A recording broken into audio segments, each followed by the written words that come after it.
Hello শিক্ষার্থী বন্ধুরা, কেমন আছো তোমরা সবাই? আশা করি তোমরা সবাই অনেক ভালো আছো। আজকে তোমাদেরকে আবারও বাংলাদেশের অন্যতম শিক্ষামূলক YouTube channel education tips BD চ্যানেলে স্বাগতম। আজকে এডুকেশন টিপস বিডি চ্যানেলের পক্ষ থেকে 2019 সালের এসএসসি পরীক্ষার্থী শিক্ষার্থী বন্ধুদের জন্য পদার্থবিজ্ঞান এর এমসিকিউ ঢাকা বোর্ড ঘ সেট এর সঠিক উত্তরমালা। আশা করি ভিডিওটি তোমরা সম্পূর্ণ দেখবে এবং বেশি বেশি করে শেয়ার করবে, যেন তোমাদের বন্ধুরাও ভিডিওটি দেখে অনেক উপকৃত হয়। তো শিক্ষার্থী বন্ধুরা, চলো আমরা দেখে নিই 2019 সালের এসএসসি পরীক্ষার ঘ সেটের উত্তরমালা। আমি প্রশ্নগুলো বলছি, সাথে উত্তরগুলো। তোমাদের যে সেটই হোক না কেন, ক খ গ ঘ যে সেট হোক, সবগুলো প্রশ্ন একই, হয়তো সিরিয়াল কম বেশি আছে, সে কারণে আমি প্রশ্ন বলে তারপরে উত্তর বলছি। 1 নম্বরে প্রশ্ন ছিল, একটি অবতল দর্পণের ফোকাস দূরত্ব 10 সেন্টিমিটার, দর্পণ থেকে বস্তু দূরত্ব 5 সেন্টিমিটার হলে প্রতিবিম্বটি হবে। ক নম্বর অ্যান্সার হবে বাস্তব এবং সোজা। বাস্তব এবং সোজা। 2 নম্বর প্রশ্ন বলছে, মুক্ত ইলেকট্রন থাকে কোথায়? মুক্ত ইলেকট্রন থাকে, অপশন দেওয়া আছে লোহা, সিলভার, প্লাটিনাম। 2 নম্বর কাগজ, সিরামিক ও তৈল অর্থাৎ, এবং 3 নম্বর দেওয়া আছে তামা, টংস্টেন ও নাইক্রোম। তার মানে খ নম্বর অ্যান্সার হবে 1 এবং 3। পরে 3 নম্বর প্রশ্ন এখানে, উপরের বর্তনীতে আই এর মান কত হবে? 8 অ্যাম্পিয়ার, অর্থাৎ 8 হবে ঘ নম্বর অ্যান্সার, 3 ঘ। 4 নম্বর বলছে, সেতু মণ্ডলের সামনে অংশকে কি বলে? কর্নিয়া, অর্থাৎ 4 খ নম্বর অ্যান্সার, কর্নিয়া। 5 নম্বর, তড়িৎ ত্রিভুজের একক কি? MC inverse on. 5 ঘ নম্বর, কোনটি অর্ধপরিবাহী? জার্মেনিয়াম, খ নম্বর, কোনটি অর্ধপরিবাহী? জার্মেনিয়াম, খ। এবং 7 নম্বর প্রশ্নে বলা হয়েছে, নিচের কোনটি কার্যপ্রণালীতে তড়িৎ চৌম্বক আবেশ ব্যবহার করা হয়? 7 ক, জেনারেটর।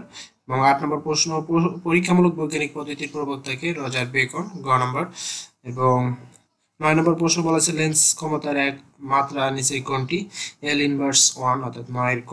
10 নম্বর, তড়িৎ ক্ষমতা ধ্রুব হলে কোনটি সঠিক হবে? অর্থাৎ 10 নম্বরে হবে 10 ক, 1 ও 2, অর্থাৎ তড়িৎ প্রবাহ বিভব পার্থক্যের গুণফলের ধ্রুবক, রোধ তড়িৎ প্রবাহের বর্গের ব্যস্ত অনুপাতিক।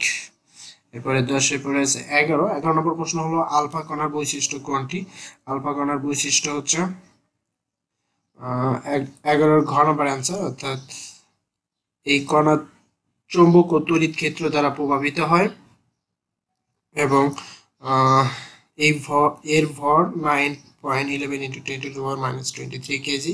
এই কণা জিঙ্ক সালফাইড পর্দায় প্রতিপ্রবণ সৃষ্টি করে, অর্থাৎ সবগুলোই সঠিক অ্যান্সার। 12 নম্বর, শক্তির সবচেয়ে সাধারণ রূপ কোনটি? যান্ত্রিক শক্তি, অর্থাৎ ঘ নম্বর, 12 ঘ। এরপরে 13 নম্বর, কোনটি ঘনত্বের একক? KG M inverse 3। এরপরে 14 নম্বর হচ্ছে, কিডনি ধমনী অবস্থা বোঝার জন্য চিকিৎসকগণ নিচে কোন পরীক্ষাটি পরামর্শ দেন? এনজিওগ্রাফি, অর্থাৎ 14 হবে ঘ নম্বর, এনজিওগ্রাফি।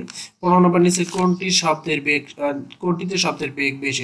শব্দের বেগ সবসময় কঠিন পদার্থে হয়, অর্থাৎ লোহাতে হবে তাহলে, অর্থাৎ 15 নম্বরের ক অ্যান্সার, লোহা। এরপরে 16 নম্বর, চিত্র দেওয়া আছে এখানে, বস্তুদের মিলিত বেগের সমান কত হবে? বস্তুদের মিলিত 16 নম্বরে হবে খ নম্বর অ্যান্সার, 7.2 মিটার পার সেকেন্ড। এবং 17 নম্বর, মিলিত হওয়ার পর বস্তুদ্বয় কোন দিকে যাবে? পি বস্তুর দিকে যাবে, খ। 17 খ নম্বর অ্যান্সার হবে। 18 নম্বর বলা হয়েছে যে, 18 নম্বরে এ ও বি আহিত বস্তুর ক্ষেত্রে কোনটা সঠিক হবে? 18 1 এবং 3, অর্থাৎ ক নম্বর, এ গোলক থেকে কিছু আধান বি গোলকে যাবে এবং দুইটি গোলকের বিভব সমান না হওয়া পর্যন্ত আধানের এই প্রভাব চলতে থাকবে। 19 নম্বর প্রশ্নে বলা হয়েছে, নিচে কোনটি অনুপ্রস্থ তরঙ্গ? সমুদ্রের ঢেউ। এরপরে 20 নম্বর প্রশ্ন, একটি বস্তুর দৈর্ঘ্য এবং একটি উত্তল দর্পণের বিবর্ধন যথাক্রমে 0.8 মিটার এবং 0.5 মিটার হলে প্রতিবিম্ব দৈর্ঘ্য কত হবে? অর্থাৎ 20-এর গ নম্বর, 160 সেন্টিমিটার। 21 নম্বর, লেন্সের ক্ষমতা কত? 21-এর ঘ নম্বর, অর্থাৎ +2.5 ডায়াপ্টার। এবং 22 নম্বর প্রশ্ন বলা হয়েছে, লেন্স থেকে 15 সেন্টিমিটার দূরত্বে কোনো বস্তু স্থাপন করলে এর বিম্বের আকৃতি ও প্রকৃতি কিরূপ হবে? 22-এর অ্যান্সার হবে ঘ, অসৎ ও বিবর্তিত। পদার্থের তাপমাত্রিক ধর্ম কোনটি? 23-এর অ্যান্সার হবে গ অর্থাৎ রোদ। 24 নম্বর প্রশ্ন বলছে এটা লেখচিত্রের কোন অংশে বেগ সময়ের সমানুপাতিক বৃদ্ধি পাবে? ও পি অংশে, অর্থাৎ 24-এর হবে ক। 25-এর গতিশক্তি সর্বোচ্চ গতিশক্তি কোনটি? গ নম্বর অর্থাৎ 4 ইন্টু 10⁵ জুল, অর্থাৎ 25-এ গ নম্বর। আশা করি শিক্ষার্থী বন্ধুরা তোমরা বুঝতে পেরেছ এবং তোমাদের যে সেটি হোক না কেন প্রশ্নগুলো আমি বলে দিয়েছি, প্রশ্নের সাথে মিল রেখে তুমি তোমাদের প্রশ্নগুলো অ্যান্সার মিলিয়ে নিতে পারো। আশা করি তোমাদের পরীক্ষা ভালো হয়েছে এবং সামনের পরীক্ষাগুলো ভালো হবে এবং এসএসসি পরীক্ষার ফলাফলও তোমাদের অনেক ভালো হবে এই আশা ব্যক্ত করে, যারা এখন আমাদের চ্যানেল এডুকেশন টিপস বিডি চ্যানেলকে সাবস্ক্রাইব করোনি তাদের প্রতি অনুরোধ থাকবে তোমরা অবশ্যই এডুকেশন টিপস বিডি চ্যানেলকে সাবস্ক্রাইব করে বেল আইকনটি চালু করে রাখবে, তাহলে শিক্ষামূলক সকল তথ্য সবার আগে আমাদের এখান থেকে পেয়ে যাবে। তো শিক্ষার্থী বন্ধুরা সবাই ভালো থেকো, সুস্থ থেকো, সকলের উজ্জ্বল ভবিষ্যৎ সুস্বাস্থ্য কামনা করে আজকের মতো এখানে শেষ করছি। খোদা হাফেজ।